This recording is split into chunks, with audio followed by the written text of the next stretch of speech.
So hello everyone, welcome to Target Academy, and here we are going to continue with the numerical of Dibrugarh University previous year's papers, specifically for Rankine cycle. So Rankine cycle will be done by today, and in the subsequent classes we will study about compressor, Brayton cycle, and IC engines, all of them together. Okay. So in this particular question, this question has been asked to you in the examination in the previous year's paper. It was there. So they have asked a cyclic steam power plant is to be designed for a steam temperature at turbine inlet of 360 degrees Celsius and an exhaust pressure of 0.08 bar.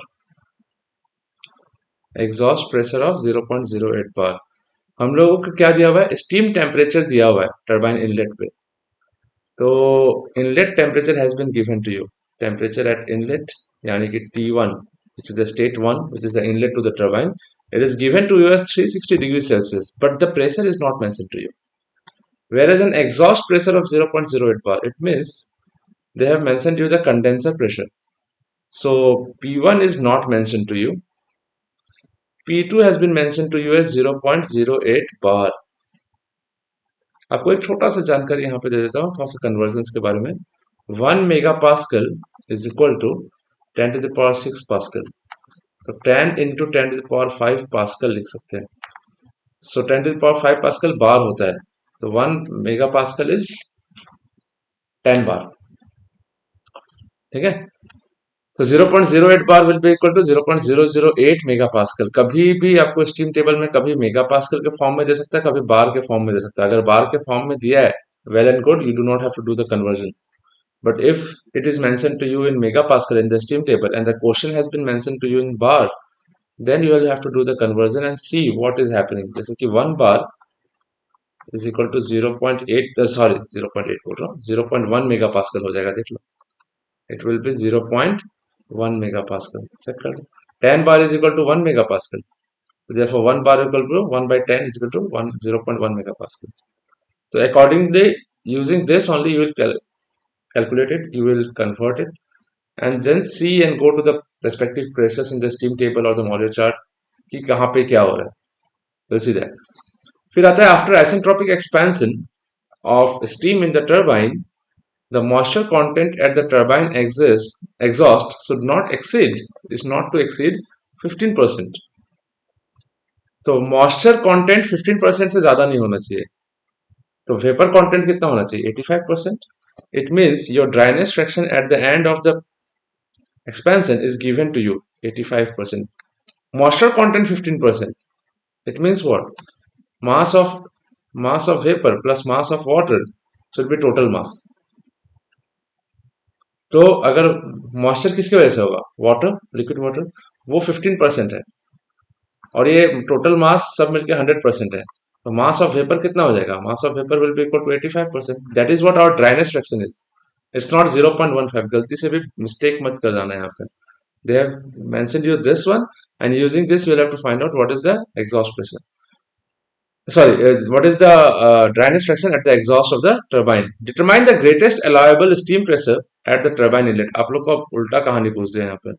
Something they has reversed it and they have asked you what would be the greatest allowable steam pressure at the turbine inlet. Turbine inlet पे कितना pressure होगा वो पूछा है आपसे, क्योंकि pressure आपको inlet pressure दिया नहीं हुआ. And calculate the Rankine cycle efficiency for these steam conditions. And calculate the Rankine cycle efficiency भी निकालने को बोल रहा है. Also they have asked you to find out the mean temperature of heat addition. Important question ही बहुत important है guys. This is a 5-star question for all of you. I don't know whether you guys have been आप लोगों को ऐसा question college में कराया है नहीं कराया, I don't know. आयरिन एने का क्वेश्चन पढ़ाए से to find out the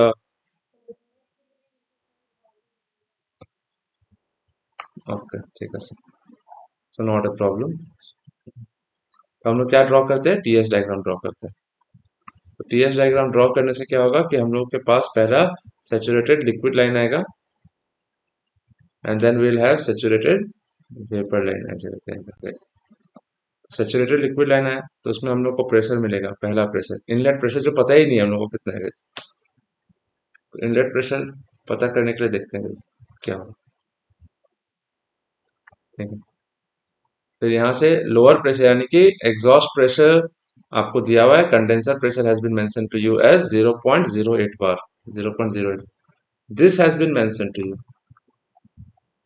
but this pressure P1 is not mentioned. That is what they have asked you कि greatest allowable steam pressure कितना होगा, but inlet temperature they have mentioned definitely 360 degree Celsius mentioned है. Am I clear all of you guys so far? Now see, try to understand what happens after isentropic. Isentropic expansion का मतलब होता है directly straight line, मतलब 100% efficiency है turbine का, ideal condition. ठीक है, तो एक्सपेंशन होने के बाद the moisture content at the end या फिर at the end of expansion at the turbine exit is moisture content is 15%, therefore vapour content is 85%, therefore dryness fraction is 0.85. अगर ये 85% है तो 100% वेपर से कम है, दिस इज 100% वेपर, और turbine exit होगा 0.08 बार पे, तो 100% वेपर ये, 0% वेपर ये, दिस इज 100% लिक्विड. तो अगर 85% वेपर है तो डेफिनेटली सैचुरेटेड लाइन से इधर लाई करेगा, डेफिनेटली, ऑब्वियसली. तो कहीं ना कहीं ये पॉइंट यहाँ लाई करेगा ऐसे. तो चलो एक बार हम लोग क्या करते हैं, ऐसे लाइन ड्रॉ कर देते हैं. तो टर्बाइन ऐसे हो रहा होगा, this point one, this is point two. अब पॉइंट टू का सारा फैक्ट, सारा चीज हमारे पास है. We have the pressure, we have the dryness fraction. So for 0.08 bar I can find out the values, respective values of all. जैसे कि हम लोग एच एफ, एस एफ और एच जी, एस जी सब निकाल सकते हैं. ध्यान लगाओ यहाँ पे कि अगर हम लोग टरबाइन का एग्जिट पे S2 निकाल लेते हैं, S2, तो S2 हो जाएगा SF प्लस X SFG, कितना प्रेशर पे, 0.08 बार पे होगा. X का वैल्यू तो हमारे पास है, और 0.08 बार के कोरस्पॉन्डिंग हमारे पास SF और SFG भी होगा. It means what, point two हमारे पास निकल जाएगा, we will find out S2. But per our as per the given condition, the यानी कि the turbine expansion in the turbine is isentropic. Since the expansion is isentropic, the entropy will remain constant before and after the expansion. So S2 will be equal to S1. तो S2 का value, S1 जब S2 का value निकालने का S1 का value वही होगा, isentropic है. तो अब S1 का वैल्यू लेके और 360 डिग्री सेल्सियस को लेके हम लोग स्टीम टेबल्स में देखेंगे कि कहां पे है ये value. Am I clear all of you? Got my point, what I am trying to say? पहले S2 निकाल लेते हैं, फिर S1 निकालेंगे, फिर S1 का वैल्यू यूज करके हम लोग क्या करेंगे, will try to see okay what would be the pressure available for us, what would be the inlet pressure for us. So यहाँ पे देखो क्या है, S2 का वैल्यू निकालने के लिए हम लोग क्या निकालेंगे, will use S2 is equal to SF plus X SFG. It implies 0.08 bar पे जाओ. ठीक है, तो गो टू 0.08 बार. तो मेगा पास्कल में दिया हुआ है गाइस, तो यहाँ पे मेगा पास्कल है. अगर हम लोग दूसरा स्टीम टेबल अगर खोल लेते हैं, लेट अस सी स्टीम टेबल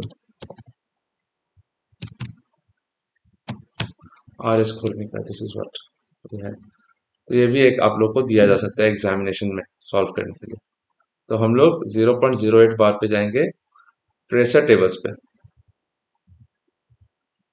ध्यान से सुनना. तो ये रहा ऐसे टेढ़ा है, तो I just rotate it. So pressure tables है, देख लो, saturated water and steam pressure tables. हम लोग को 0.08 बार में जाना है. आप लोग के पास अगर स्टीम टेबल है तो प्लीज निकाल लेना. मेरे पास यहाँ पे स्कैन करते समय कोई अच्छा सा इमेज नहीं आया है. ठीक है, तो saturated water and steam pressure tables है. हम लोग को चाहिए, यहाँ पे देखो एब्सोल्यूट प्रेशर इन बार दिया हुआ है, एंड दैट प्रेशर इज 0.08 बार. तो 0.08 बार पे हम लोग को क्या वैल्यू चाहिए, we want SF and SFG. तो SF का वैल्यू मेरे हिसाब से 0.593 और SFG इज 7.637. 0.593 चेक कर लेना. हाँ, 0.593 प्लस X का वैल्यू 0.85 इंटू 7.637. ठीक है, 7.637 आ रहा होगा ऐसे. तो इसका वैल्यू हम लोग कैलकुलेट करते हैं। Let us find out the value of S2। तो S2 will come out to be 0.85 into 7.637 कर देंगे, प्लस उसमें हम लोग कर देंगे 0.593, तो हमारे पास आ जाएगा 7.084 आएगा ना गाइस, देखो तो 7.084 kilo joule per KG kelvin. ये हमारा S2 का वैल्यू आया। अब हमारे पास S1 का वैल्यू तो है नहीं, S1 सॉरी S2 का वैल्यू आया तो S1 का वैल्यू है हमारे पास। तो हम लोग एक काम करते हैं, जब S2 आ ही गया है तो हम लोग साथ ही साथ H2 भी निकाल लेते हैं, बिकॉज काम तो आएगा ही, क्योंकि हम लोग एफिशिएंसी भी पूछा है, रैंकाइन साइकिल एफिशिएंसी। तो रैंकाइन साइकिल एफिशिएंसी जब पूछा है आपको, तो H2 का वैल्यू निकाल के रख लेते हैं एक बार। It is equal to HF plus x HFG। तो HF का वैल्यू हमारे पास, अगर स्टीम टेबल है तो बताओ तो आप लोग देख के कितना आ रहा है। 173.9 2403.2, ठीक है। 173.9 पहला है, 173.9 प्लस 0.85 इंटू कितना आ रहा है गैस, ये 2403.2। Very nice. आई हैव 2403.2, कितना आएगा ये चेक कर लेते हैं एक बार। I'll have 0.85 into 2403.2 plus I'll have 173.9. So we will have in our hand 2216.62. 2216.62 kilojoule per kg. Is it right, all of you? Alright. So these are the values at turbine outlet. ठीक है, यानी कि condenser pressure के corresponding, यानी कि 0.08 बार के corresponding ये values है हमारा। फाइन, तो let me see how many. So S2 का वैल्यूज आ गया। अब S1 का वैल्यू भी वही होगा, तो अब हम लोग क्या करते हैं, लेट अस सी 360 डिग्री सेल्सियस पे है ना ये, तो ध्यान से देखना। अब हम लोग हाईएस्ट पॉसिबल प्रेशर पे जाएंगे और हम लोग को टेम्परेचर भी दिया हुआ है 360 डिग्री सेल्सियस, तो मोस्ट प्रोबेबली ये हमारा सुपर हीटेड जोन में ही पड़ेगा। Will see that. नहीं तो हम लोग सैचुरेटेड स्टीम वेपर बोलते, सैचुरेटेड प्रेस वेपर बोलते। तो let us what will do is, let us go on to super heated table. तो सुपर हीटेड टेबल में हम लोग को खोजना है किसका value, will have to find out the value of 7.084। ये कहाँ पे है, वेयर इज इट, ये चेक करना है। 7.084, तो we will have super heated पे जाएंगे, एंट्रोपी में जाएंगे, because that value is entropy. तो स्पेसिफिक एंट्रोपी वैल्यू पे जाएंगे guys, specific entropy value for super heated steam. हम लोग को कितना वैल्यू चाहिए, 360 डिग्री सेल्सियस की चाहिए। तो 360 डिग्री सेल्सियस किसके बीच में पड़ेगा, 350 और 400 के बीच में पड़ेगा। और वैल्यू कितना है देखो, और वैल्यू इज 7.084, 7.084। तो देखो 350 और 400 के बीच में कहीं पड़ेगा, तो 7.084, 7.084 चलते जाएंगे। देखो प्रेशर, यहाँ पे प्रेशर कॉरस्पॉन्डिंग प्रेशर है, तो आई हैव 7.084। 360 डिग्री सेल्सियस पे, 360 डिग्री सेल्सियस पे 7.084 आना चाहिए गाइस, देखो तो ऑल ऑफ यू, आना चाहिए ना, ठीक है। तो टेम्परेचर तो 360 डिग्री सेल्सियस है, ध्यान से सुनना guys, try to understand what I am saying. तो S2 का वैल्यू, S1 का वैल्यू तो हमारे पास आ गया, S1 is equal to 7.084, temperature is 360 degree Celsius. तो हमारे पास 350 का वैल्यू और 360 का वैल्यू और 400 का वैल्यू, हम लोगों को ये 7.084 मालूम है कि 360 डिग्री सेल्सियस, क्योंकि दिया हुआ टरबाइन इनलेट उतना ही है 360 डिग्री सेल्सियस। और 350 का वैल्यू हमारे पास, क्योंकि हम लोग को वो रेंज में मिलेगा, कौन सा रेंज में, 7.084 किस में मिलेगा, हम लोग को ये भी मिल सकता है 7.084 है ना गाइस। तो आई हैव 7.084, सॉरी 7.084 ये रहा यहाँ पे, 7 पॉइंट जस्ट 7.084, ठीक है, सॉरी सॉरी, हाँ। तो 7.084 यहाँ पे मिल रहा है, देखो 7.082 और 7.386, यानी कि 400 पे। ओ हम लोग को 360 चाहिए, sorry sorry sorry sorry, again mistake. 400 नहीं, हम लोग को 350 और 400 के बीच में देखना है, because temperature 360 will lie here in this range, it will lie in this range. तो हम लोग को देखना है कि भाई 350 और 400 के बीच में कहाँ ऐसा पॉइंट होगा जहां पे 7.084 लाई कर सकते हैं। 7.07, एक ये भी है, दोनों है देखो, ये सारे वैल्यूज आ रहे हैं 7.084 के लिए, ऑल ऑफ दिस वैल्यूज।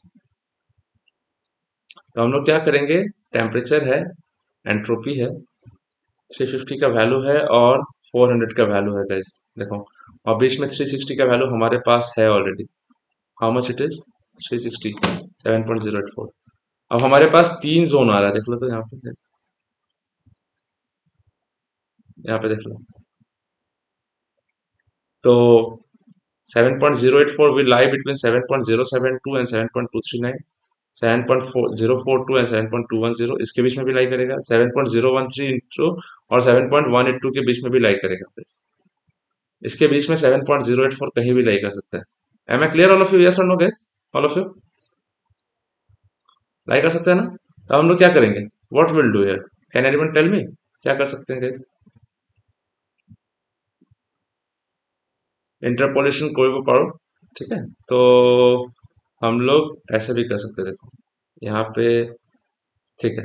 तो ये वैल्यू को हम लोग एक काम करते हैं, कंट्रोल में निकाल लेते हैं एक बार, हाँ। तो हमारे पास, let me take a screenshot for this particular, यहाँ से यहाँ तक ले लेते हैं, so that we'll have an understanding कहाँ से कहाँ तक आ सकते हैं। सो गिवन टू अस,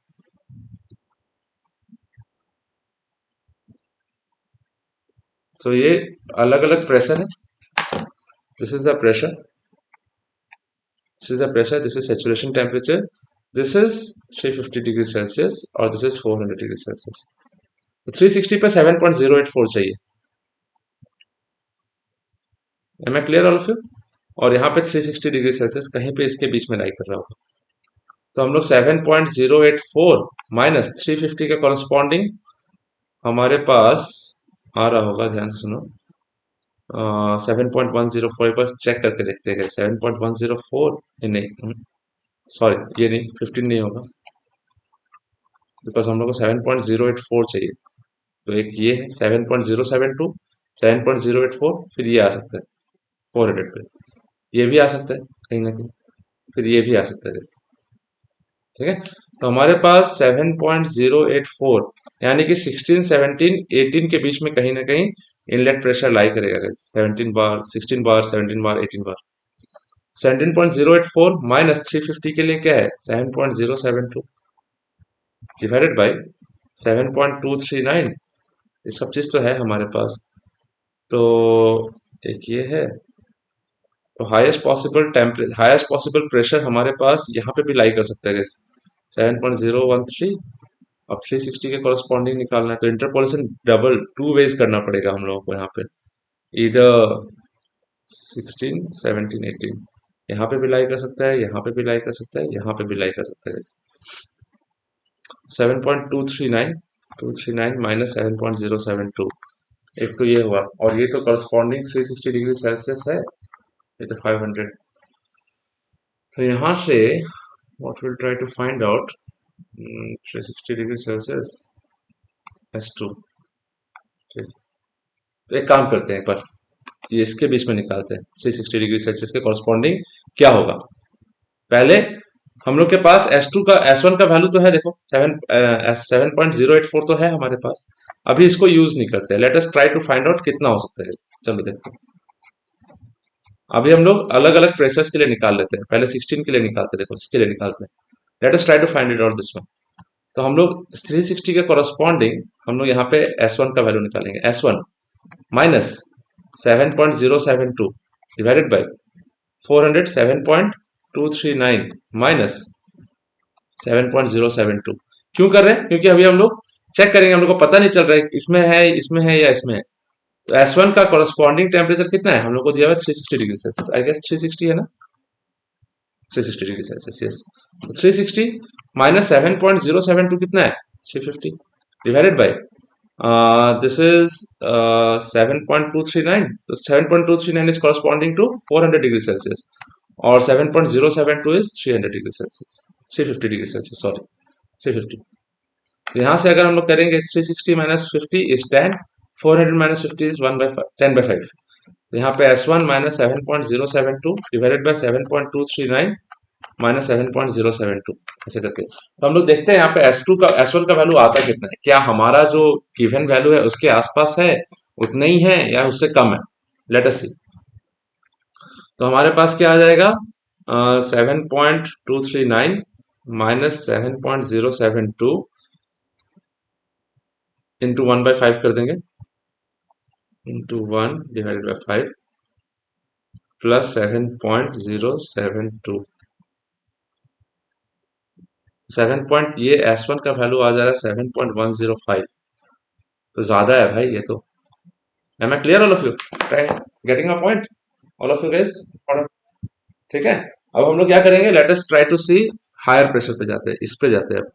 तो हम लोग 7.042 आपका 350 है, बीच वाला S1 है, तो S1 minus 7.042 divided by S1 minus 7.042 divided by 7.210 minus 7.042 is equal to कितना आएगा। S1 का corresponding temperature 360, 7.042 is corresponding to 350 divided by 400 minus 350, तो ये 1/5 तो आ ही रहेगा इस। तो फिर से देखते हैं, 7.210 माइनस 7.042 इंटू 1/5, उसमें हम लोग ऐड कर देंगे कितना, 7.042,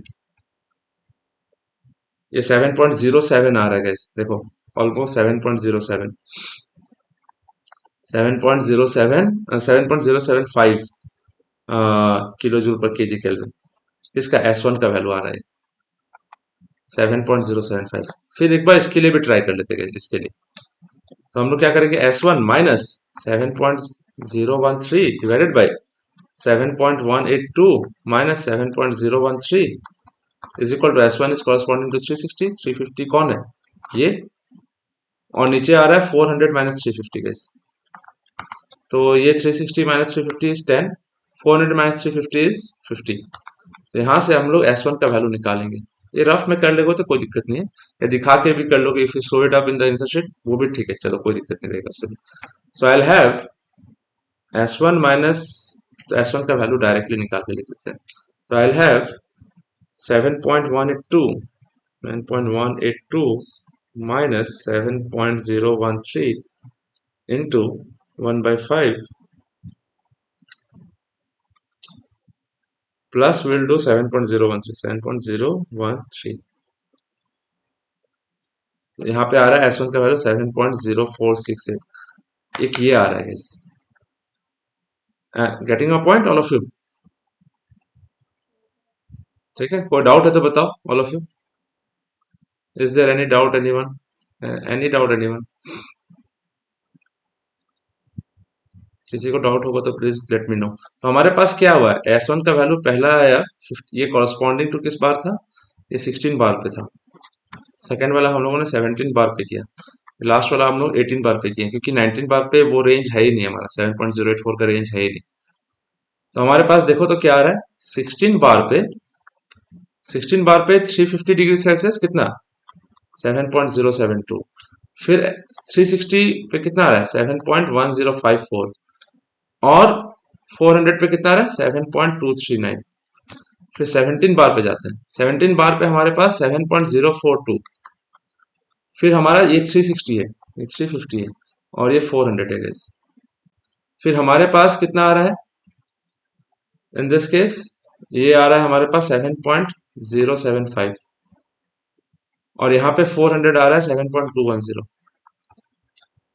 तो ये हो गया गाइस, अभी तक पता नहीं है 16 बार 17 बार क्या है, तो ऑलमोस्ट 17 बार और 16 बार के बीच में लाई करेगा, देखो 70, अब इसके बीच में है गाइस। तो हम लोग अगर देख सकते हो 7.08, हम लोग को 7.08 चाहिए, 7.084 चाहिए, तो very close values we have here, ये बहुत क्लोज है, 7.075 है, हम लोग को 7.08 चाहिए, तो डेफिनेटली 16 और 17 के बीच में लाई करेगा, देख लो बस, getting a point all of you, इसके बीच में लाई करेगा, क्योंकि इसके नीचे हमारे पास 7.0468 है, डिक्रीज होते जा रहा है। डेफिनेटली हम लोग का प्रेशर जो है 17 और 16 या 17 के बीच में लाई करेगा। तो इसको निकालने का तरीका, ये pressure I don't know how much it is, तो इसके कॉरस्पॉन्डिंग हम लोग को वैल्यू चाहिए 7.084। ये 7.084 के कॉरस्पॉन्डिंग हम लोग को प्रेशर चाहिए। तो P माइनस 16, ठीक है, P माइनस इसमें से 16 कर दिए, या 16 से ज्यादा है ना, 17 से ज्यादा है, तो P-16, ठीक है, तो 16 से ज्यादा है, और नीचे आ जाएगा 17 - 16। Am I clear all of you? Check करो तो, P-16 डिवाइडेड बाई 17 - 16, इंटरपोलेशन कर रहे हैं प्रेशर के बीच में। अब इसका ये कॉरस्पॉन्डिंग प्रेशर जिसके जिसके कॉरस्पॉन्डिंग वैल्यू 7.084 है, तो 7.084 corresponding to that pressure, minus P का वैल्यू कितना, 16 के कॉरस्पॉन्डिंग कितना, एंट्रोपी 7.1054, डिवाइडेड बाय 17 के कॉरस्पॉन्डिंग कितना, 7.075, minus 7.1054। Got my point all of you? क्या किया? किसी को समझ में नहीं आया तो पूछ सकते हैं मेरे से, if there is anyone who has not understood. Irene, Yuktamani, Ananya, clear to you? किबा डाउट होले होदिबा please. So I'll have this value as 7.084 minus 7.1054। আজি কলেজত কিবা আছিলে নেকি স্টুডেন্টস নাই যে ইমান?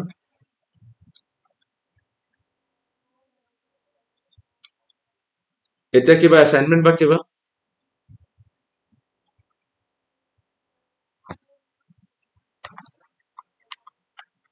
ओके, ये 0.7039 आ रहा है हमारे पास, 7039 तो 704 आ रहा है। तो हमारे पास P-16 divided by 17 - 16 is 1।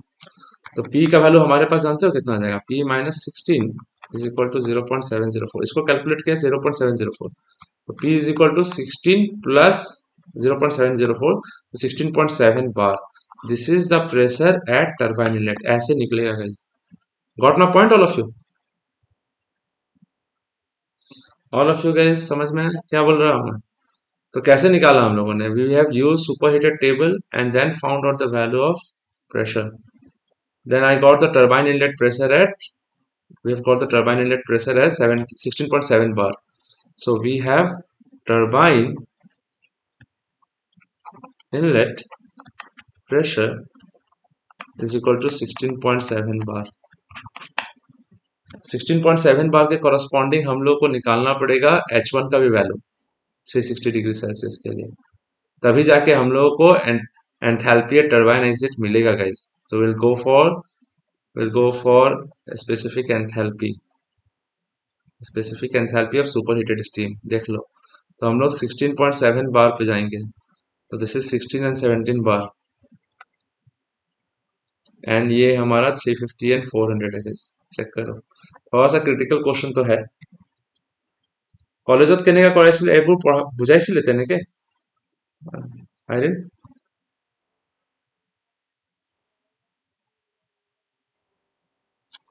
Okay ठीक है, जस्ट तो मैं एक बार ये स्क्रीनशॉट निकाल लेता हूँ। तो वी हैव दिस, तो we have this value is C. तो हम लोगों के पास क्या आ गया, नाउ पे अटेंशन एवरीवन।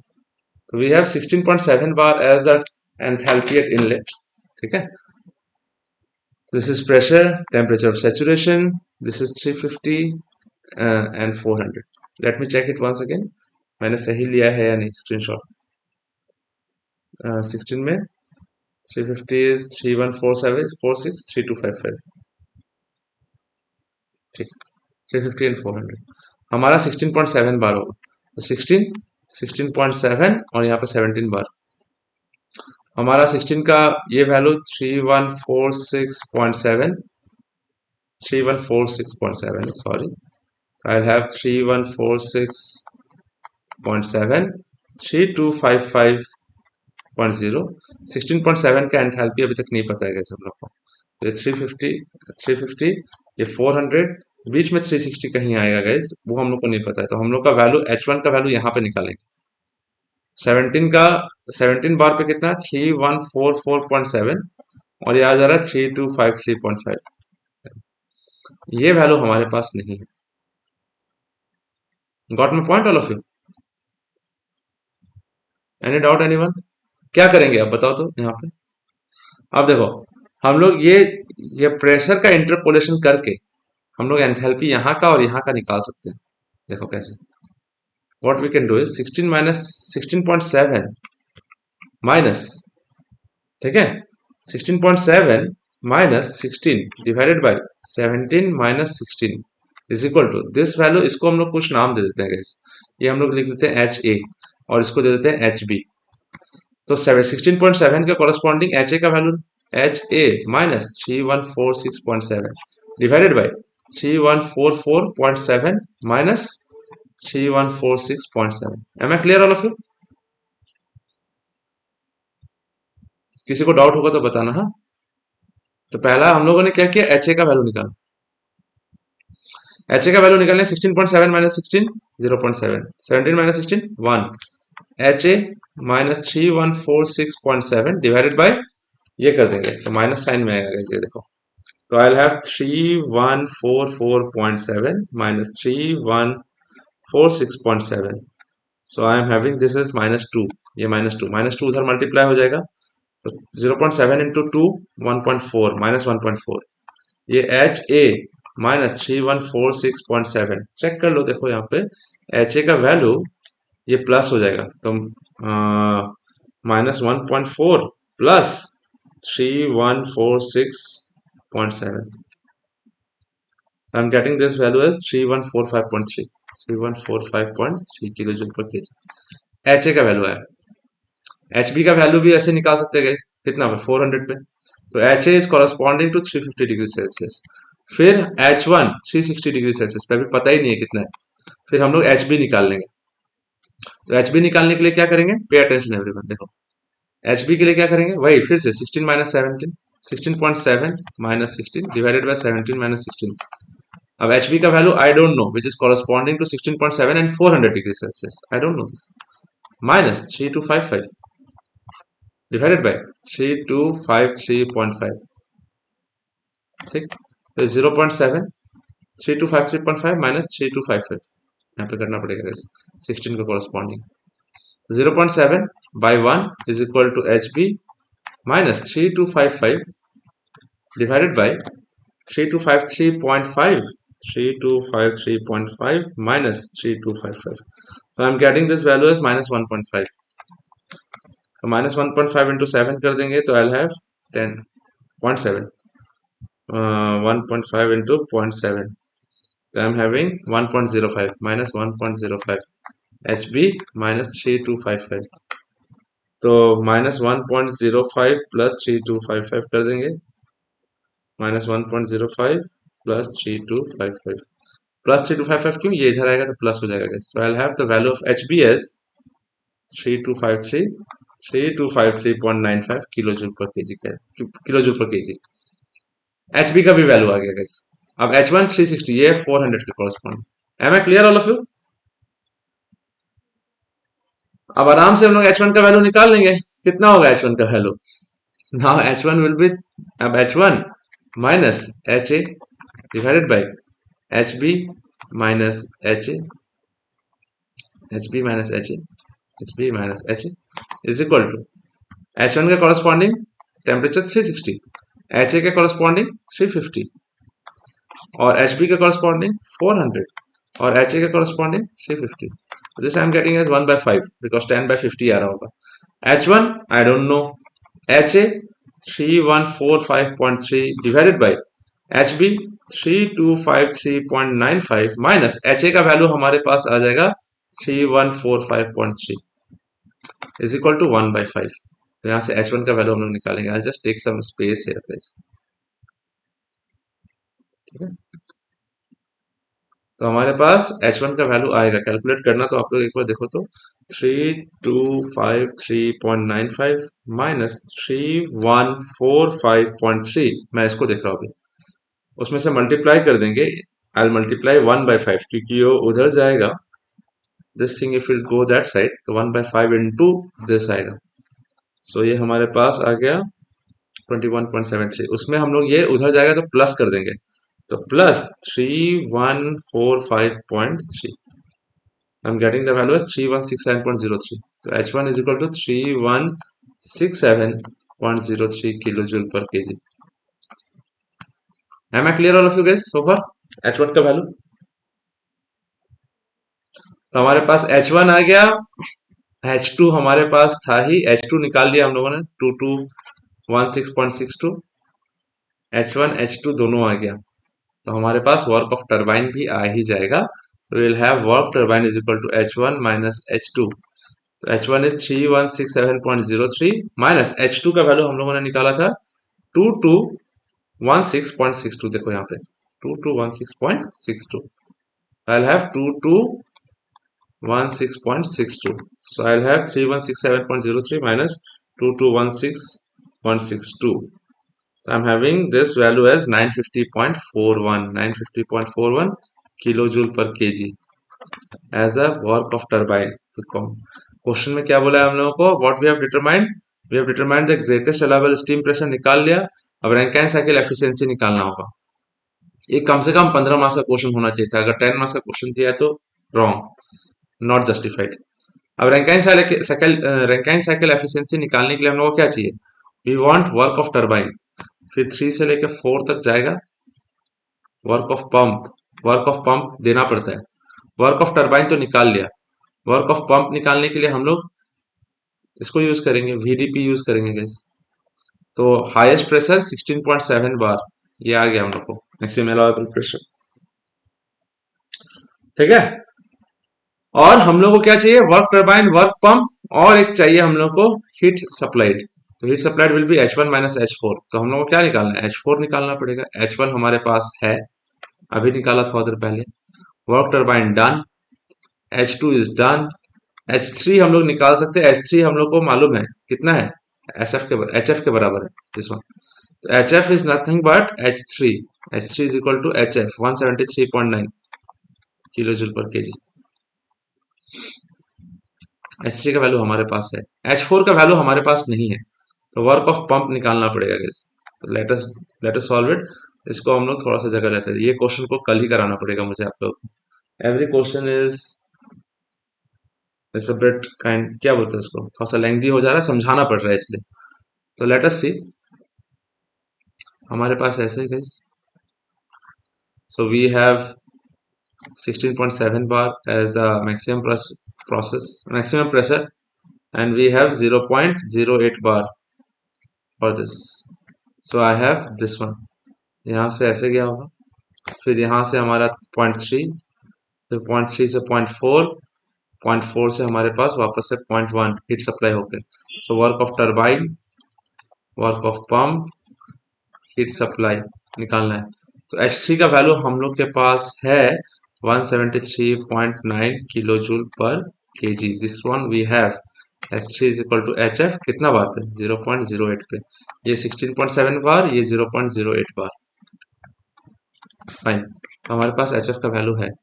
तो वर्क ऑफ पंप हम लोग को मालूम है, VDP कर सकते हैं। माइनस साइन लगा सकते हो, नहीं भी लगा सकते हो, कोई दिक्कत नहीं। माइनस साइन लगाओगे it means that work is supplied to the system.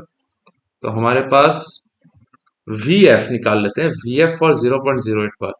तो इसके करस्पॉन्डिंग जो स्पेसिफिक वॉल्यूम आएगा वो VF होगा। वो तो लिक्विड वाटर का हो गया, तो वाटर इनकम्प्रेसिबल होता है। वाटर इनकम्प्रेसिबल होगा तो उसका वॉल्यूम चेंज नहीं होगा। 0.08 पे जाते हैं, तो 0.08 पे volume, specific volume of liquid water VF का value is 0.001008। I'll have 0.001008, 0.001008 VF बाहर आ गया। Change in pressure DP is P, तो 0.001008 चेंज इन प्रेशर कहां से कहां तक हुआ? 0.08 से 16.7, 16.7 माइनस 0.08 बार, तो 0.001008 माइनस सॉरी इंटू 16.7। अब बार है तो पास्कल में करेंगे, फिर हम लोग आंसर किलो में भी निकालेंगे, किलो जूल में। तो चल सी गाइस, हाँ। तो 16.7 minus 0.08, I'm getting this value as 16.62 bar. 1 bar is equal to 10 to the power 5 pascal, और 10 to the power 3 पास्कल से डिवाइड कर देंगे तो किलो में आ जाएगा. This will become kilo pascal, और ये हमारा है मीटर क्यूब पर केजी, तो किलो जूल पर केजी आएगा guys work of pump.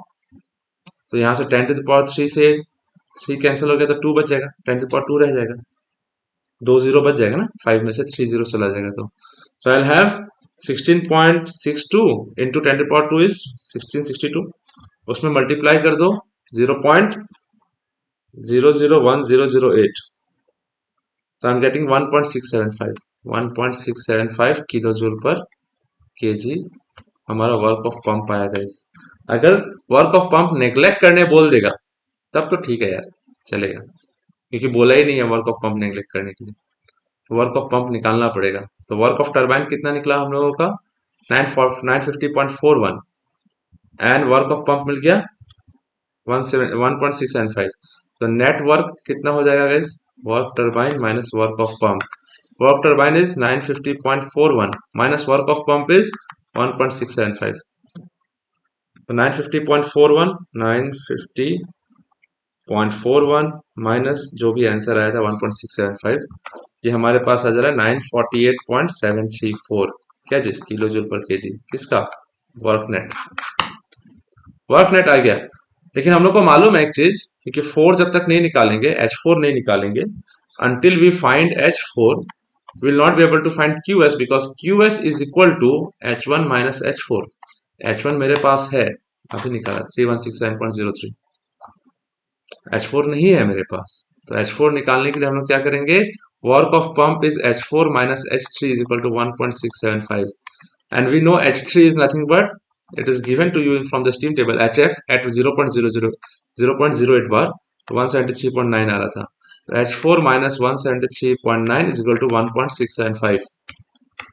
H4 का वैल्यू कितना आ जाएगा, तो 173.9 plus 1.675,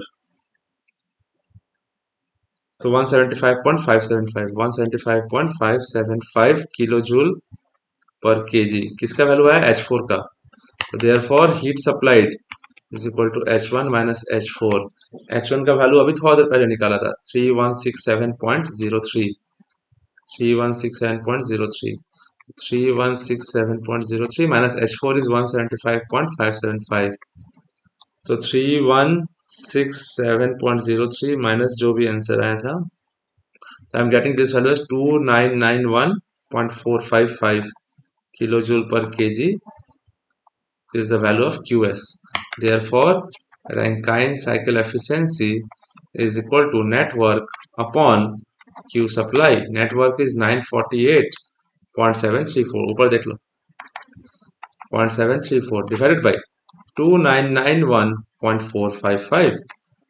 So 948.734 divided by whatever the answer we got. So I'm getting 31.71% of Rankine cycle efficiency. Am I clear, all of you? कोई दिक्कत है? If there is any doubt, let me know, guys. अगर कोई doubt है तो please बताओ. यहाँ से हम लोग एक काम करते हैं, आप लोग को एक और चीज पूछा है, mean temperature of heat addition पूछा है. देखो last question, mean temperature of heat addition. पता है ये कैसे निकाला जाता है? आयरिन জানা নে কেনেকৈ উলিয়াব লাগে? তো কৰাইছিলো কিন্তু মই তোমালোকে ভিডিও চাইছানে নাই I don't know. Yuktamani Ananya জানা mean temperature of heat addition কেনেকৈ উলিয়ায়?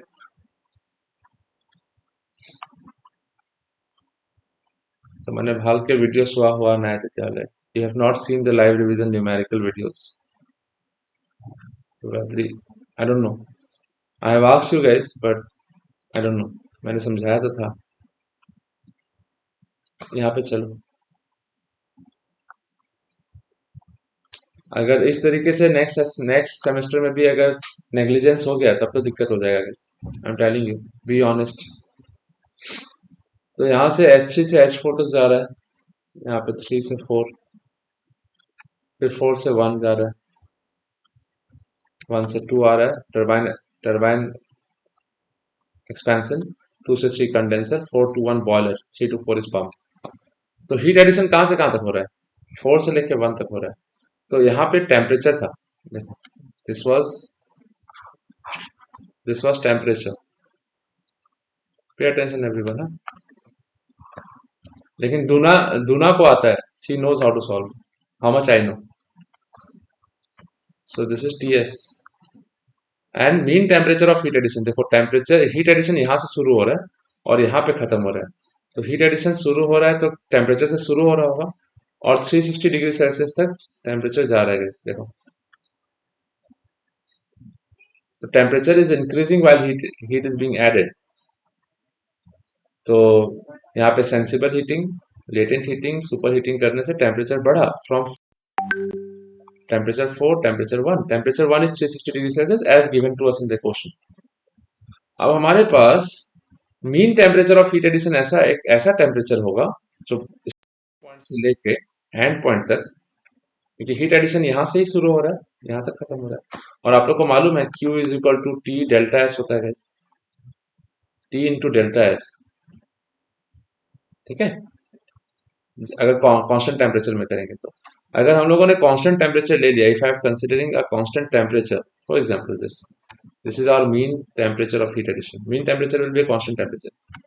उसके अंदर का area, telling you this one, this is mean temperature of heat addition. तो उसके अंदर का एरिया जितना होगा, दिस टोटल एरिया इसका मीन टेम्परेचर के अंदर का, तो TDS मतलब क्या होता है? Area under TS graph. PdV area under PV graph, तो वो वर्क मिलता है हम लोग को।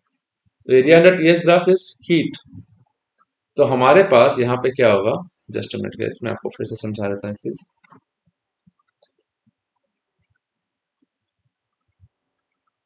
ठीक है। तो देखो, ओरिजिनल ओरिजिनल हीट एडिशन कहाँ से हो रहा है? ओरिजिनल हीट एडिशन हो रहा है ये। तो this is the heat addition हो रहा है ना गाइस, ऑल ऑफ यू, यहाँ से यहाँ तक, ठीक है। So this is the heat addition, this much is heat addition, so this much is actual heat addition, this is Q। तो area under the TS curve, कहां से कहां तक, जिसमें से हीट एडिशन हो रहा है QS, और कांस्टेंट टेम्परेचर पे हीट रिजेक्शन हो रहा है। सो दिस मच इज, इतना हीट रिजेक्शन होगा, ये हीट रिजेक्शन है। तो हीट एडिशन, हीट रिजेक्शन, जो बचा अंदर, that is net work, that is called net work as per the first law of conservation, first law of thermodynamics. So heat addition जब कर रहे हैं तो 0.4 से लेकर 0.1 तक जा रहा है। तो हम लोगों को एक ऐसा टेम्परेचर चूज, ऐसा मीन टेम्परेचर चूज करना है, एक ऐसा टेम्परेचर होगा जिस पे ये जो given area under green highlights जो है आपको जो दिख रहा है, this one, this entire area, ये area is total heat supplied. उसमें से हीट रिजेक्शन, दूसरा टेम्परेचर पे हीट रिजेक्शन हो रहा है। अगर बेसिक थर्मोडायनामिक्स का कॉन्सेप्ट स्ट्रांग है तो ये समझ में आएगा क्या बोल रहा हूँ। अगर वो स्ट्रांग नहीं है तो प्रॉब्लम होगा। सो दिस इज, यहाँ पे मैं ये, यहाँ पे हीट रिजेक्शन हो रहा है guys, यहाँ पे।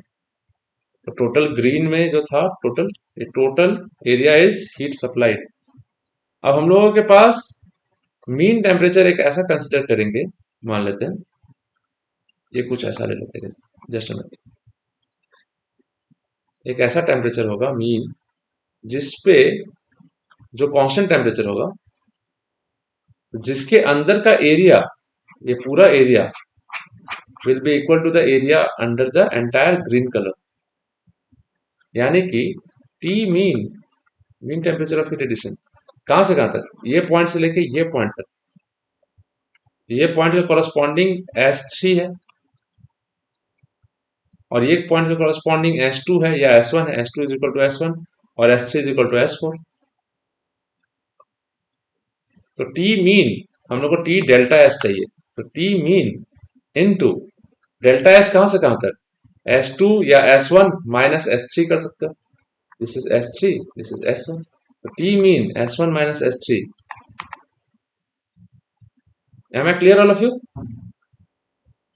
या S3 is equal to S4 है, तो S3 को जगह S4 लिख दो, थोड़ा सा ज्यादा अंडरस्टैंडिंग के लिए, क्योंकि 4 से स्टार्ट हो रहा है हीट एडिशन और ये ऐसे आइसेंट्रोपिकली पंप हो रहा है, तो डेफिनेटली दिस पॉइंट 4 से हीट एडिशन शुरू हुआ, तो S3 is equal to S4.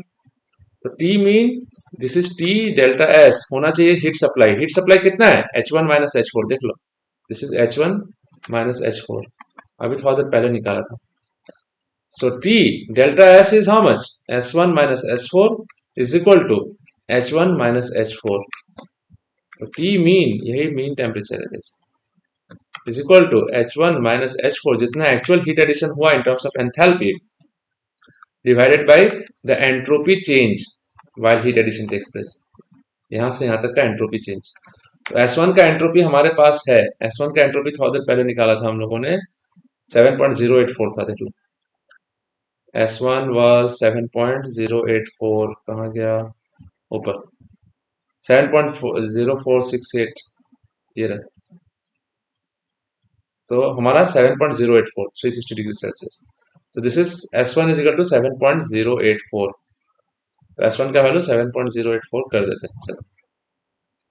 So this is S1 is 7.084 और H3 जो है, this S3 या S4, this is nothing but SF at which bar 0.08 बार.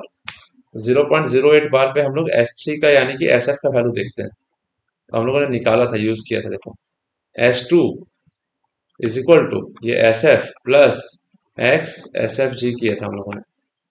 तो SF क्या है, this one which is equal to S3, तो 0.593, तो आई विल हैव 0.593 और H1 माइनस H4 थोड़ा देर पहले निकाला हम लोगों ने 2991, तो 2991.455 चेक कर लो तो कितना आएगा guys, 2991.455 divided by 7.084 minus 0.593, so I'm getting 460 Kelvin, 460.86 Kelvin. Am I clear all of you? तो 4T मीन हम लोग को 460.86 केल्विन आया, अगर डिग्री सेल्सियस में लिखोगे तो -273 कर दो, तो I will gate 187.86 degree Celsius. Am I clear all of you guys so far? This is how we solve mean temperature of heat addition. ये क्वेश्चन को आप लोग फिर से करो अभी, just solve it right now and send the PDF to me right away after you complete solving this. This is a very very important question guys. तो आराम से आप लोगों को सब कुछ निकाल के दे दिया मैंने आपको, like we have greatest allowable steam pressure, we have Rankine cycle efficiency and we have mean temperature of heat addition. Do this question, solve this and let me know. After you are done, send me the PDF, get it checked, then solve another type of question again. All right, all of you. Tomorrow we'll solve another question on Mollier chart. This is the Mollier chart we have, and we'll solve this question that has appeared in your previous year's paper. And this is a question which is again and again repeated in the previous year's case. So I'll help you out with this. यहाँ पे reheat है और कल एक question regeneration पे भी करा दूंगा मैं along with Brayton cycle. So I'll see you in the next class guys. Till then, take care. So yes guys, we are going to start with the numerical of one of the numericals that appeared in DUIT previous year's paper, where we had to use the Mollier chart, and the question goes something like this. Steam power plant station है, जिसका boiler outlet यानी कि boiler pressure 150 बार, temperature 550 degree Celsius, reheat कर रहे हैं 40 बार पे 550 degree Celsius again, and condenser pressure 0.1 bar. Using the Mollier chart, assuming ideal process, find the quality at the turbine exhaust. तो एक काम करते हैं, इस क्वेश्चन में हम लोग क्या करेंगे, हम लोग कांस्टेंट टेम्परेचर लाइंस देखो ऐसे, तो हमारे पास 550 डिग्री सेल्सियस आएगा. दिस इज 550 डिग्री सेल्सियस, देखो, can you see this all of you, this is 550 degree Celsius. Constant temperature का एक स्टेट यानी कि एक प्रॉपर्टी तो मालूम चल रहा है 550 डिग्री सेल्सियस, लेकिन प्रेशर कितना है, प्रेशर हम लोग का 150 बार है. कांस्टेंट प्रेशर हमारे पास 150 बार, देखो ये कांस्टेंट प्रेशर लाइन है, this is a constant pressure line, तो हमारा 150 बार चाहिए गैस, तो 150 बार ये रहा, है ना? Is it fine all of you? समझ में आ रहा है क्या बोल रहा हूँ मैं? तो देखो, ध्यान से देखो सबको, हाँ देखो, आप लोग को यही चीज मिलेगा यूज करने के लिए, 150 बार और 150 बार का जो लाइन आ रहा है, you see this is the line, this is the line, मैं इसको थोड़ा सा इसको हाईलाइट कर देता हूँ so that you understand well, और ये हाईलाइटेड लाइन आके यहाँ पे इंटरसेक्ट करेगा, कहाँ पे? It will intersect 550 degree Celsius at this point, ये रहा। Is it clear all of you? देखो, तो हमारा 550 डिग्री सेल्सियस, हम लोग का 550 डिग्री सेल्सियस का ये मिल गया, एक पहला पॉइंट मिल गया मॉलियर चार्ट में। इजी टू यूज है, easy, it's easy tool to use, because एक बार में डायरेक्ट वैल्यू निकल जाता है, आपको एच एफ जी ये सब करने की जरूरत नहीं पड़ती है। So from here I will draw a straight line to find out the enthalpy, enthalpy का वैल्यू इधर से भी निकाल सकते हो। So if I draw a straight line यहाँ से फ्रॉम हेयर, जस्ट तो आप लोग देखो यहाँ पे क्या है मेरे पास, दिस इज समथिंग, यहाँ पे आपके पास ऐसे है, एंड इसको थोड़ा स्ट्रेट ले लेना गाइस। हाँ, मेरे पास स्केल तो है नहीं, but things become a bit difficult without scale to solve this kind of question guys. तो हमारे पास ये पॉइंट है 34, 35, तो हर 10 10 करके देख लो, दिस आर ऑल 10, 10, 20, 30, 40, 50, 60, 70, 80, 90, 100, तो 34 से बीच में 10 यूनिट्स है गाइस, तो 34 से 3500, so every unit is 10, 34 10, 34 20, 34 40, 34 34 30, 40, 50, तो ये आपको लाइन आ जा रहा है, दिस इज एग्जैक्टली बिटवीन, चलो 34 50 ही ले लेते हैं, एकदम स्ट्रेट कर देता हूँ इसको, something like this. Am I clear all of you guys? तो 34 10 20 30 40 50, तो let us just assume it कि 34 50 हो रहा होगा गाइस। तो हमारे पास H1 का वैल्यू, H1 का वैल्यू हमारे पास आ रहा है 3450 किलो जूल पर केजी, ये आ रहा है हम लोग का एंट्री टू द टरबाइन, यानी कि कहाँ से निकल रहा है? बॉयलर से निकल रहा है। बॉयलर से निकलने के बाद कांस्टेंट प्रोसेस, कांस्टेंट जो है, कांस्टेंट एंट्रोपी पे एक्सपेंशन होगा। कहाँ तक जा रहा है? 40 बार तक जा रहा है, तो 40 बार का लाइन चूज करो, देखो 40 बार का लाइन ये रहा, सो this is the 40 bar line, this is the 40 bar line, can you see this all of you guys? All of you, this is the 40 bar line, can you see this? सब किसी को समझ में आ रहा है? yes or no? Ananya बुझी पाया सा? ठीक है। तो रीहीट में क्या होता है कि जब ये हम लोग को पॉइंट 1 मिल गया, दिस इज पॉइंट 1, अब पॉइंट 1 से डायरेक्ट एक्सपेंशन एकदम सीधा परपेंडिकुलर लाइन ड्रॉ कर दो, कैसे ड्रॉ करोगे? तो आप लोग यहाँ से स्केल लोगे, फिर यहाँ से एक लाइन ड्रॉ करोगे सीधा 40 बार को जहां भी कोइंसाइड करता होगा ऐसे करके बस, सो कोई भी खाई जाओ मोर एने के, बट एनीवेज ठीक है सर। सो दिस इज, यहाँ से आया हमारे पास, दिस इज मॉलर चार्ट का 40 bar, and then we got point number 2। Is it fine all of you guys? सब किसी को समझ में आ रहा है?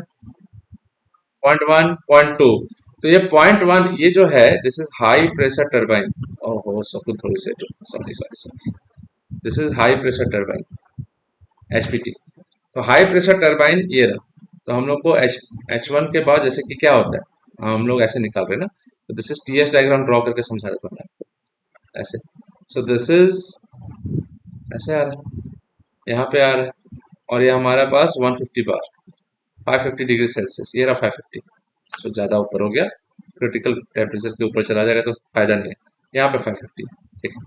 फिर यहाँ पे 40 बार आ रहा है, दिस इज 40 बार, तो समथिंग लाइक दिस, थोड़ा ऊपर ही कर देते हैं इसको, क्या हो रहा है, थोड़ा सा रियलिस्टिक को बनाना चाहता हूँ मैं, तो 150 से 40 बार ऐसे करके, तो ये भी वापस यहाँ पे आ रहा है। तो ध्यान से देखना, ये पॉइंट 1 अभी फिक्स किया जिसका वैल्यू इतना है, 0.2 ये 40 बार पे, 40 बार पे, तो 40 बार पे 0.2, इसका भी एंथैल्पी हम लोग निकाल सकते हैं गाइस।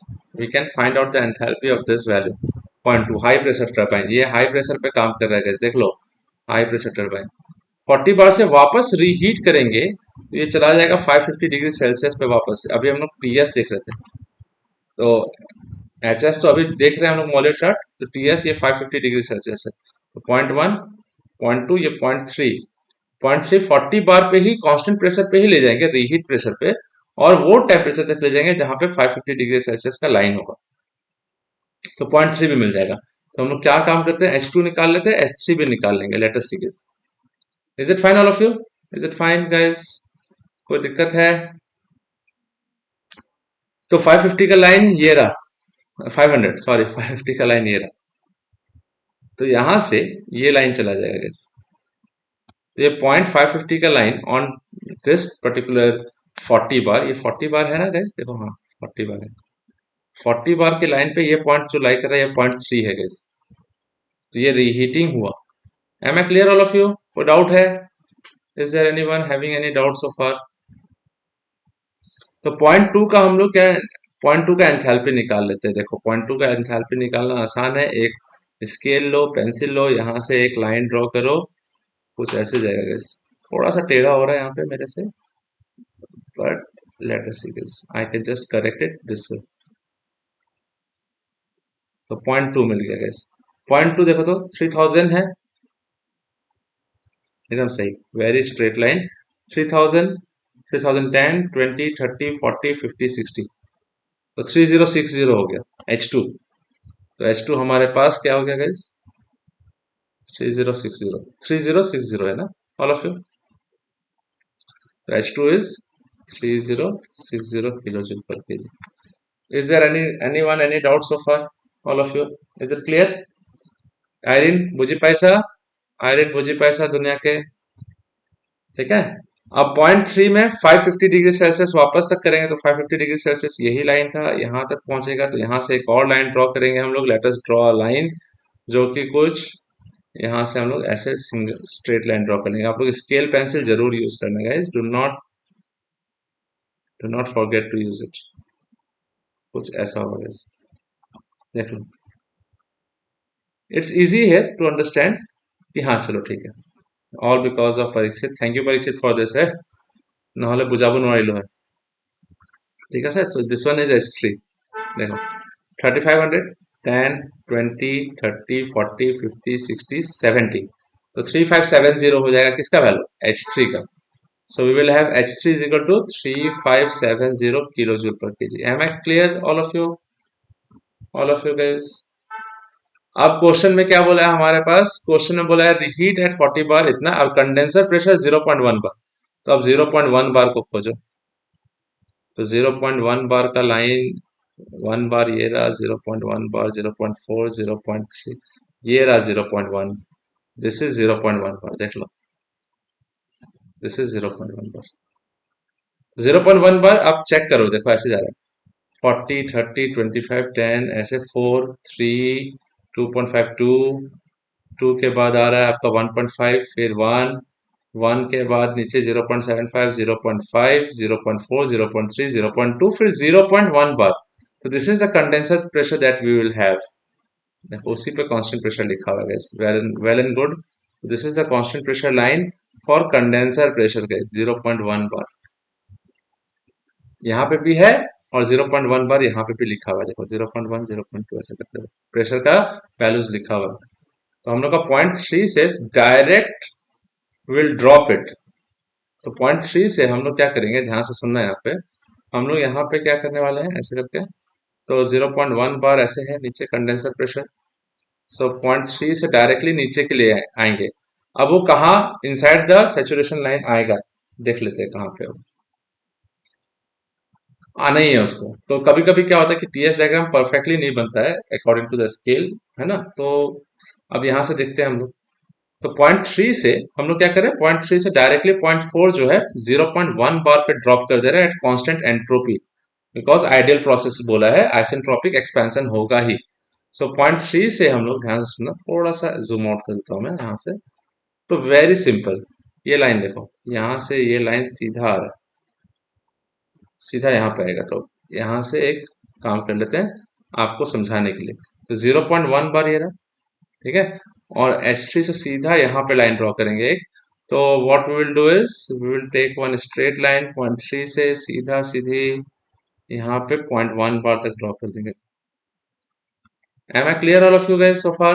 किसी को कोई डाउट होगा तो प्लीज पूछ लो। आयरन बुझी पैसा? Ananya what about you Ananya? ये आपका ये आपका स्किल पे डिपेंड करेगा कि आप स्केल पेंसिल अच्छे से यूज कर पा रहे हो कि नहीं। This is the case guys, ठीक है। परीक्षित बुझी पैसा? ठीक। तो थोड़ा सा जूम करते हैं, देखते हैं सही सही कर रहे हैं कि नहीं। जस्ट मिनट, ऊपर चला गया तो अ लॉट ऑफ प्रॉब्लम है। तो थोड़ा सा जूम करके देखते हैं व्हाट वी हैव। 3 से थोड़ा सा लाइन डेविएट हुआ है, सो आई कैन यहाँ से इसको हम लोग यहाँ पे कर सकते हैं। हैव पेशेंस गाइस, थोड़ा सा समझने में पेशेंस चाहिए होगा। तो दिस पॉइंट जो आ रहा है यहाँ पे, ये पॉइंट हो जा रहा है 4। Am I clear all of you guys so far? को डाउट है? को डाउट होगा तो प्लीज पूछना, हाँ, ठीक है। अब देखो आप आराम से इसमें ड्राइनेस फ्रैक्शन, तो टरबाइन एग्जिट है, दिस 0.4 इज नथिंग बट, ये 0.4 है, सॉरी मिस्टेक हो जाएगा यहाँ पे ऐसे कर देने से, ये 0.4 है टरबाइन एग्जिट। तो 0.4 का ड्राइनेस फ्रैक्शन बोला निकालने के लिए। ड्राइनेस फ्रैक्शन देखो तो 0.8, 0.81, 0.82, 0.83, 0.84, 0.85। तो आपका कितना पे? 0.81, 0.82, 0.83, 0.84, और ये पॉइंट कहाँ पे लाई कर रहा है? 0.84, 0.83 और 82 का बीच में। तो समझो कि ये ऑलमोस्ट तुम्हारा 0.822 ऐसे हो सकता है। 0.8, ये 0.82 है, 0.83 है गैस, तो ऑलमोस्ट 0.822 ऐसे लिख दो कुछ, 82.2%। ड्राइनेस फ्रैक्शन ऐसे आ जाएगा। Am I clear all of you so far? बोलो। तो 0.4 को देखो कहाँ पे लाइक कर रहा है, 0.82 और 0.83 के बीच में है। तो स्केल से देख लेना कितना बड़ा गैप है, उसके हिसाब से एक अप्रोक्सीमेट वैल्यू लिख देना, कोई दिक्कत नहीं है। तो डेफिनेटली 0.82 और 83 के बीच में आएगा आपके। अगर प्रोफेसर भी देखते हैं कि 0.82 आप लिख रहे हो तो वेल एंड गुड। ये पॉइंट आ रहा है, दिस इज 4, और इसका ड्राइनेस फ्रैक्शन 0.822 ले रहा हूं मैं, तो x का वैल्यू आ जाएगा 0.822। तो H4 आराम से निकाल सकते हो, you can find out H4 easily, ठीक है। तो थोड़ा सा H4 के लिए हम लोग क्या करेंगे, ये पॉइंट को स्ट्रेट लाइन ड्रॉ कर लेंगे। तो मतलब हम लोग को मिल रहा होगा यहाँ पे अटेंशन 0.87 कहने के, ओ उल्टा हो रहा है क्या? ओ सॉरी सॉरी, क्लियर नहीं है ना, देखो तो, देखा, ये 0.9 है, मैं 0.8 समझ रहा हूँ, जबकि 0.8 इधर है। Very sorry, this is 0.90, very sorry, thank you Parikshit. हाँ, दिस इज, अब देखो प्रॉब्लम हो जाता नहीं तो। 0.8 ये रहा, तो ये 0.81 है, 82, 0.83, 0.84, 0.85, तो 0.86, 0.86, 0.87, 0.88, तो हमारा कितना आ रहा है? देखो तो 0.87 और 0.88 के बीच में निकल रहा है बस। तो 87.8%, 87.878 लिख सकते हो गैस ऑल ऑफ यू। मुझे पैसा, सॉरी, हाँ मिस्टेक हो गया था उस समय। आप लोग बताओ तो अभी दोनों आप लोग समझ में आया? आयरीन एंड ऑल, अनन्या, ठीक है। ये तो क्लियर नसिल करने में बुझी पाना, बट हाँ अभी ध्यान से देखा तो पता चला कि 0.8 इधर है उधर नहीं, वेरी सॉरी माय मिस्टेक। सो 0.4 जो है वो हमारा लाई कर रहा है 0.878, तो हम लोग लिख सकते हैं यहाँ पे 0.878। ये हमारा dryness fraction at the turbine exit आ गया। अब 0.4 के लिए हम लोग क्या करेंगे, 0.4 का एंथैल्पी निकालना है, तो किसी एक तरफ उधर ले जाओ या इधर ले जाओ, बात एक ही है। यहाँ से एक स्ट्रेट लाइन ड्रॉ करते हैं हम लोग और सीधा ले जाते हैं एंथैल्पी के स्केल पे। सो 2200, 20 10 20 30 40 50 60 70 80 90 100। तो ये जो आ रहा है 2290 होगा guys, देख लो। तो H4 भी हमारे पास आ गया 2290, इजी है, डायरेक्ट आराम से इससे निकल जाएगा 2290 kilo joule per KG. Am I clear all of you in this class? समझ में आ रहा है क्या बोल रहा हूँ मैं? देखो, तो पॉइंट वन से ऐसे पॉइंट 2, पॉइंट 2 से वापस से 3 रीहीट करके पॉइंट थ्री से वापस से एक्सपेंशन करके point four is the turbine exit, ऐसे मिला हम लोग को। Very nice. तो हमारे पास टर्बाइन वर्क कहाँ कहाँ से मिलेगा? H1 माइनस H2, ठीक है, फिर H3 minus H4, fine, H1 minus H2 plus H3 minus H4 plus H3 minus H4, this is work of turbine. तो H1 का वैल्यू करके देखो आप लोग, 3450 माइनस 3060 प्लस, क्योंकि देखो टर्बाइन यहाँ से 1 से लेकर 2 हाई प्रेशर टर्बाइन और 3 से लेकर 4 लो प्रेशर टर्बाइन है, तो टर्बाइन का वर्क इससे भी मिलेगा और इससे भी मिलेगा गाइस। तो इसका डायग्राम अगर आपको ड्रॉ करके दिखाना है बोलेगा तो this is called boiler. Boiler से निकला यहाँ पे पंप रहता है guys, this is the pump. तो पंप में आएगा कंडेंसर से, तो मैं ऐसे कहता है कंडेंसर बॉयलर में गया, बॉयलर में आने के बाद पहले हाई प्रेशर टर्बाइन, ठीक है guys, this is high pressure turbine point 1, फिर 2 इज द एग्जिट, ठीक है, तो 2 यहां से निकला एग्जिट ऑफ द टर्बाइन 2, तो दिस इज 2। तो उसको वापस से हम लोग रीहीट करेंगे, तो रीहीटर यूज करेंगे, रीहीटर। तो रीहीटर में वापस से हीट किया, उसके बाद लो प्रेशर टर्बाइन में हम लोगों ने एक्सपेंशन करना है। सो ये पॉइंट 3, तो 2 to 3 रीहीटिंग हुआ, 2 to 3 रीहीटिंग, 3 to 4 वापस से expansion. So this is low pressure turbine LPT. Expansion करने का कंडेंसर में डाल देंगे, फिर आके पंप ये घूमते रहेगा। This is the flow network flow या steam flow. Am I clear all of you?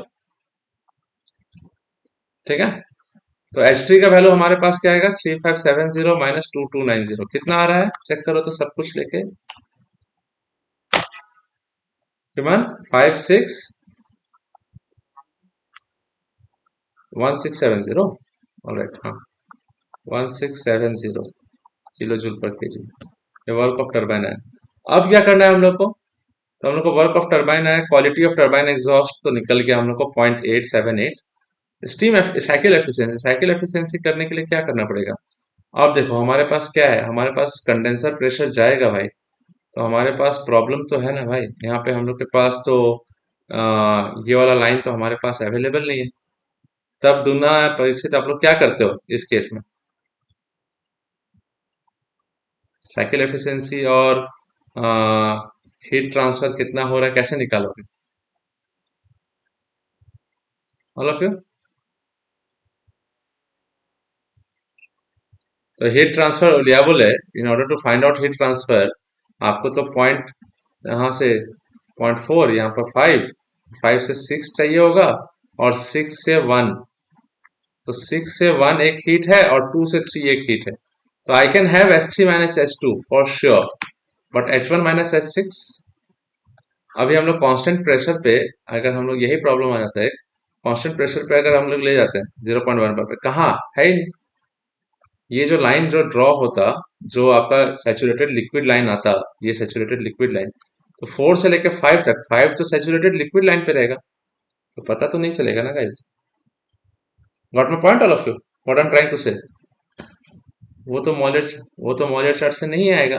तब हम लोग क्या करेंगे, H5 जो है, हम लोग H5 का वैल्यू निकाल लेंगे, कैसे बताओ तो? H5 will be equal to HF, कितना बार पे? एट 0.1 बार, होगा कि नहीं गाइस, बोलो तो?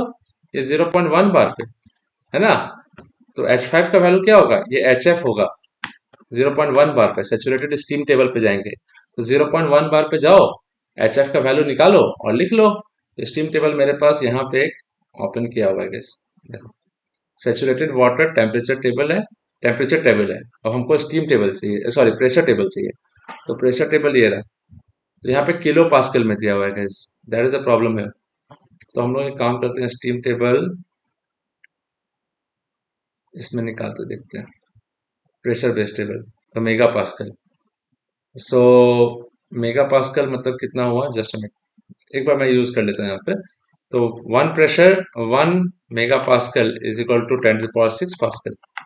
10⁶ 10 × 10⁵ पास्कल, तो 10 बार हो जाएगा। 1 mega pascal is equal to 10 bar. Fine.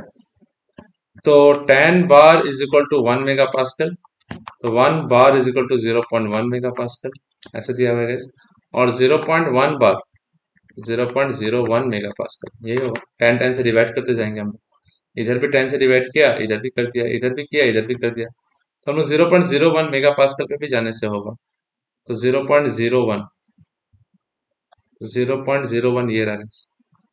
And आप लोग please can you all tell me guys, सही कर रहे हैं कि नहीं? 0.01 ये रहा। दोनों आपके पास है ना? स्ट्रीम टेबल होगा ना? 0.01 ये रहा, है ना? तो ये रहा आपका एच एफ का वैल्यू, ये एनर्जी है, सॉरी एच एफ का वैल्यू ये रहा। This is H F. H F is 191.81, check कर, 191.81। This is H F. So H F का वैल्यू हम लोग को मिल जाएगा यहाँ पे 191.81। तो H5 मिल जाएगा हम लोग को। H5 is equal to 191.81 kilo joule per KG.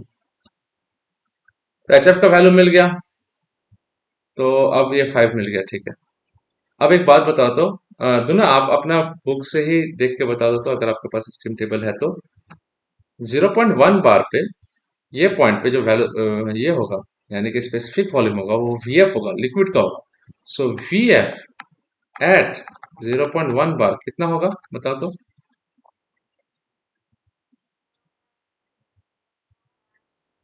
0.001010 ना, ऐसे है ना, मीटर क्यूब पर केजी। ये VF का वैल्यू मिल गया। तो वर्क ऑफ पंप आराम से निकाल सकते हैं हम लोग। वर्क ऑफ पंप VDP हो जाएगा कहां से कहां तक, वही 5 से लेकर 6 तक। देखो 5 से लेकर 6 तक, यानी कि 0.1 बार से 150 बार तक। तो 0.1 बार से लेके 150 बार तक, टू मच। VF का वैल्यू बाहर आ जाएगा 0.001010, और change in pressure is 150 minus 0.1 बार है। तो बार होने से 10⁵ पास्कल ऐसा यूनिट, यानी कि जूल्स में आएगा, किलो जूल में आएगा, डिवाइडेड बाई 10⁻³ कर देंगे तो किलो जूल पर केजी हो जाएगा।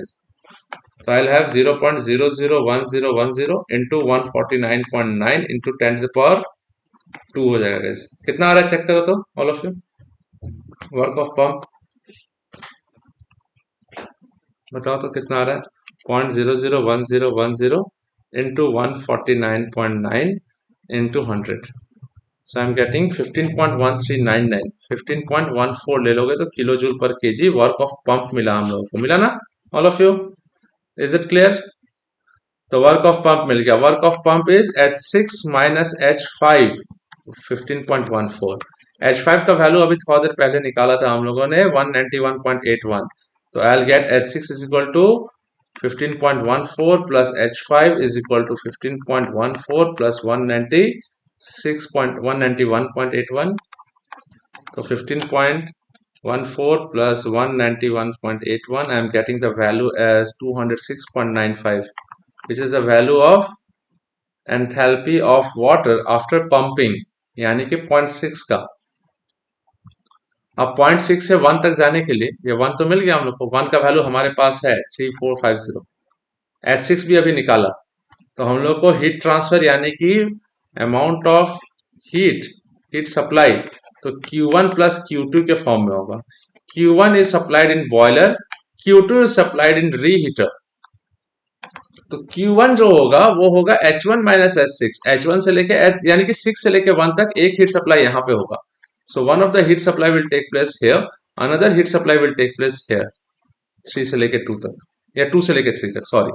तो 6 से 1 जाएगा, तो पहला आ जाएगा H1 माइनस H6, प्लस दूसरा आ जाएगा H3 minus H2।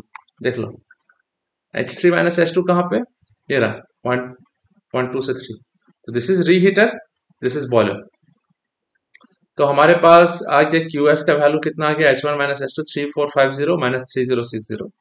3450 minus 3060 plus H3 minus H2। H3 minus H2 कितना होगा गाइज? यहाँ पे हमारे पास H3 का वैल्यू हमारे पास 3570 और H2 का वैल्यू हमारे पास निकला था 3060। तो कितना? 3570 माइनस 3060 कि मानो लाइसे all of you please see 3450 minus 3060 plus 3570 minus 3060 900 आ रहा है। 900 आ रहा है ना all of you? 900 kilo joule per KG. Is it fine all of you? 900 आ रहा? हाँ क्या?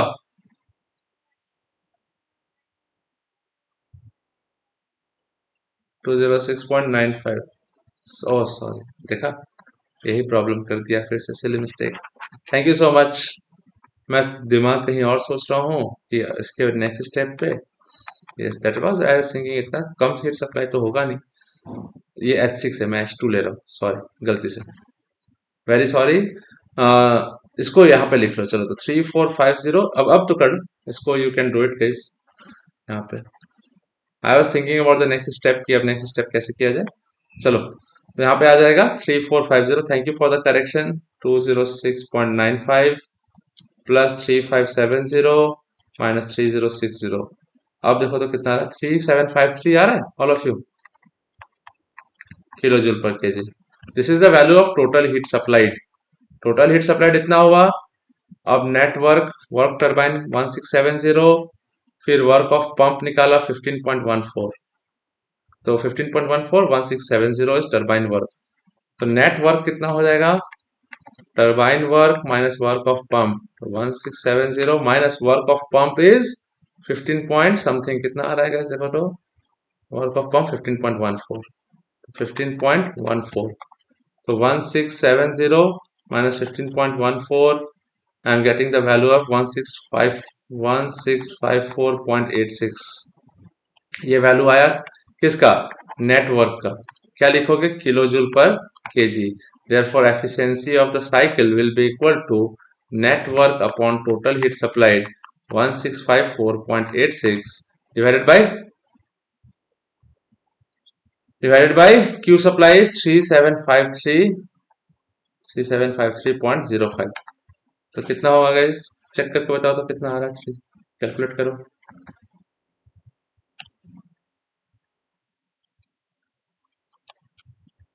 44.09 यानी कि 44.1%।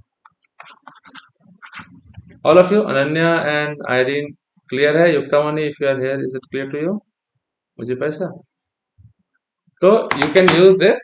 आप देखो, इसमें आप खूब स्केल पेंसिल अच्छे से यूज करो, शार्प पेंसिल लेना, spread it out completely, use the scale, try to find out all the points.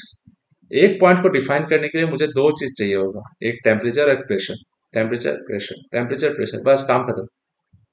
Simple सा बात है। यहाँ पे सिर्फ प्रेशर, यहाँ पे प्रेशर बताने से हुआ, टेम्परेचर की जरूरत नहीं है।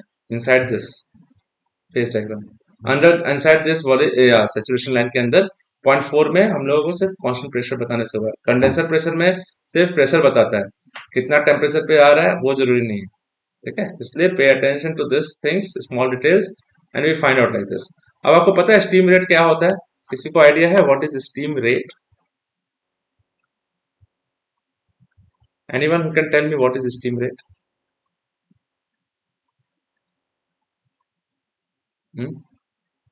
पढ़ाया तो है मैंने आप लोगों को। एनीवन? आप लोग को मालूम है ये 3600 बाई वर्क नेट होता है, हाँ, केजी पर kilowatt hour. Do you know all of you? किसी को पता है कि नहीं? हाँ, आई श्योर? समझ में आ रहा है क्या बोल रहा हूँ मैं आप लोगों को? हाँ, कितना स्टीम रेट चाहिए होगा? ये वर्क नेट यानी कि देखो, वर्क नेट 6 यानी कि 1 kg पर सेकेंड अगर स्टीम फ्लो होता है तो 1654 मिलता है, यानी कि वर्क नेट मिलता है हमारा। कुछ भी वर्क नेट मिलता है 1 kg पे इतना किलो जूल पर केजी मिलता है।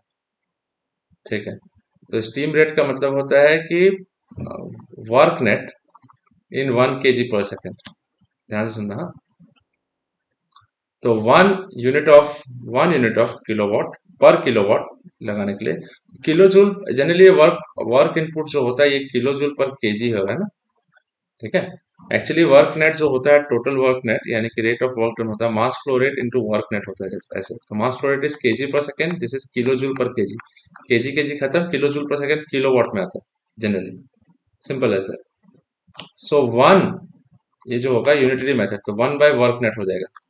तो केजी पर सेकेंड, और ये जो वर्क नेट जनरली किलोवाट में डिनोट कर सकते हो आप लोग, कोई दिक्कत नहीं। तो यहाँ पे पर सेकेंड है गाइस, तो केजी पर किलोवाट सेकेंड है, 1/वर्क नेट, इतना यूनिटरी मेथड। सेकेंड को आवर में कन्वर्ट करने के लिए 1/3600 करना पड़ेगा। सो वी विल हैव 1/वर्क नेट इंटू, तो 1/3, ये जो हो जाएगा 1/3600, इसका 3600 ऊपर चला जाएगा। So I will have 3600। तो क्या हो जाएगा, केजी पर kilowatt hour. So this is what steam rate is, यही पूछा है आपसे। 3600 डिवाइडेड बाय कितना, 1654, 1654.86 कितना आ रहा है, चेक करो तो guys all of you. 3600 divided by 1654.36, 154.86, sorry. So I'm getting this value as 2.175 आ रहा है ना guys, 2.175 kg per kilowatt hour. So kilowatt hour is again unit of joules only, देख लो। ठीक है। तो यानी कि 1 kg/सेकेंड में अगर हम लोग प्रोवाइड करते हैं तो वर्क नेट मिलता है उससे। तो हम लोगों को 1 kWh का एनर्जी प्रोड्यूस करने के लिए, नेटवर्क, किलोवाट आवर मतलब क्या हुआ, kilowatt is kilo joule per second, और hour is 3600 second, second second cancel, 3600 यानी कि किलो जूल बच जाएगा। तो this is energy work done. ये प्रोड्यूस करने के लिए 1 kW वर्क प्रोड्यूस करने के लिए हम लोग को 2.175 kg ऑफ स्टीम सप्लाई करना पड़ेगा। Am I clear all of you? This is called steam rate. The steam rate is the amount of steam to be supplied to produce 1 kWh of energy or net work from the steam power plant. तो इससे पिछला वाला जो, इसके इसके पिछला वाला जो क्वेश्चन था, एक दोनों क्रिटिकल क्वेश्चन, ये और ये क्वेश्चन दोनों क्रिटिकल था, इसका भी वीडियो मैंने अपलोड नहीं किया। दोनों वीडियो को मैं स्टिच कर दूंगा, स्टिच करके एक साथ अपलोड कर दूंगा। Is it fine all of you? ठीक है। I will schedule. हाँ बोलो, दूना बोलो। हीट रेट आपको समझ में नहीं आता, हीट रेट क्या होता है? मैंने जैसे कि बताया था आप लोगों को, रैंकाइन साइकिल में देखा है आपने, नोट्स देखा है आपने एक बार? हीट रेट क्या होता है, आप जितना पढ़ा आपको क्या समझ में आया?